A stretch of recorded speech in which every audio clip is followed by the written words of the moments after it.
ಇನ್ನೊಂದು ನಿಮಗೆ ಕೋಳಿ ರವಿಯ ಬಗ್ಗೆ ಏನಾದರೂ ಹೇಳಿಕ್ಕಿದೆ? ಕೋಳಿ ರವಿ ಬಗ್ಗೆ ನಮ್ಮ ಇಲ್ಲ, ಹೀಗೆ ನಿಂತ್ಕೊಂಡಲ್ಲೇ ಅವರೊಂದು ವಿಡಿಯೋ ಮಾಡ್ತಾರೆ, ತುಂಬ ಲೈಕ್ಗಳು ಬರ್ತದೆ, ವ್ಯೂಸ್ಗಳು ಬರ್ತದೆ.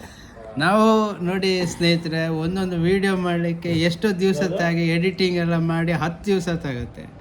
ಅಂಥದ್ರಲ್ಲಿ ಕೋಳಿ ರವಿ ಅವರು ಸೆಕೆಂಡ್ಸಲ್ಲಿ ವಿಡಿಯೋ ಬಿಡ್ತಿದ್ದಾರೆ. ಏನಿಲ್ಲ, ಲೈವ್ ಆಗಿ ಮಾತಾಡ್ತಾರೆ, ಹಾಕ್ತಾರೆ. ಸೊ ಅವರು ಯೂಟ್ಯೂಬ್ ಸ್ಟಾರ್ ಆಗ್ಬೋದು ರೀಸೆಂಟ್ಲಿ. ಏನು ಹೇಳ್ತೀನಿ ಇದ್ರ ಬಗ್ಗೆ? ನಿಜವಾಗೂ ಹೌದು, ಸತ್ಯ. ಏನಂತಂತ ಹೇಳಿದ್ರೆ, ನಾವೇನು ಅಲ್ಲಿ ವಿಡಿಯೋ ಮಾಡ್ತೀವಿ, ಮೂಸ್ ನೋಡೋರು ಇರಲ್ಲ. ಅವ್ರದ್ದು ಲಕ್ಷ ಮೇಲೆ ವಿಡಿಯೋ ಹೋಗುತ್ತೆ. ಅದರಲ್ಲೂ ಬೇರೆ ನಾವು ವಿಡಿಯೋ ಮಾಡಿದ್ರೆ ನಮ್ಮ ಕಷ್ಟ ಹೇಳ್ಕೊಂಡ್ರೆ ಯಾರು ಏನಾಯ್ತು ಅಂತ ಕೇಳೋರಿಲ್ಲ.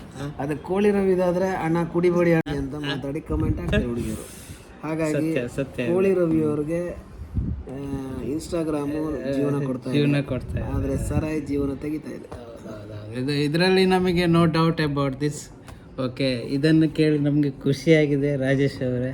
ಮತ್ತೇನಾದರೂ ವೀಕ್ಷಕರಿಗೆ ಏನಾದರೂ ಹೇಳೋದು ಇದೆ? ವೀಕ್ಷಕರಿಗೆ ಏನಿಲ್ಲ, ನಾವು ವಿಡಿಯೋ ಹಾಕ್ತೀವಲ್ಲ, ಲೈಕ್ ಮಾಡಿ, ವ್ಯೂ ಮಾಡಿ.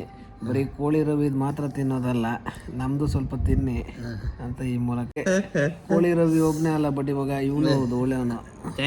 ಥ್ಯಾಂಕ್ ಯು ರಾಜೇಶ್ ಅವರೇ. ಹೀಗೆ ನಮ್ಮ ಮೇಲೆ ಪ್ರೀತಿ ಸದಾ ಇರಲಿ ಅಂತ ಹೇಳ್ತಾ ಇವತ್ತಿನ ವಿಡಿಯೋವನ್ನು ಮುಗಿಸ್ತಾ ಇದ್ದೇವೆ. ಬಾಯ್ ಬಾಯ್ ಫ್ರೆಂಡ್ಸ್.